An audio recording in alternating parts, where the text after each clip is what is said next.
సినీ నటి హేమ పరిచయం చేయాల్సిన అవసరం లేని వ్యక్తి. చిన్న వయసులోనే ఇండస్ట్రీకి వచ్చి చిన్న చిన్న వేషాలు వేసి ఇప్పుడు ఒక మంచి క్యారెక్టర్ ఆర్టిస్ట్గా మంచి పేరు తెచ్చుకుంది హేమ. సినీ ఆర్టిస్టుల మీద రూమర్స్ రావడం సహజమే, కానీ తాను తన ఫ్యామిలీతో పవిత్రమైన పుష్కర స్నానాలకు వెళ్తే ఆ ఫోటో తీసి అసహ్యంగా రాశాయి కొన్ని ఆన్లైన్ ఛానల్స్. అంత అసహ్యంగా రాయడానికి వాళ్ళకి చేతులు ఎలా వచ్చాయి అని ఈ మధ్య ఒక టీవీ ఛానల్కి ఇచ్చిన ఇంటర్వ్యూలో మండిపడింది.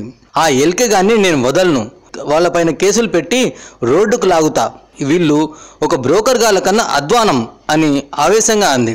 మరి గోరంతను కొండంత చేస్తే పర్లేదు, కానీ లేనిది ఉన్నట్టు చూపిస్తే మండదు మరి.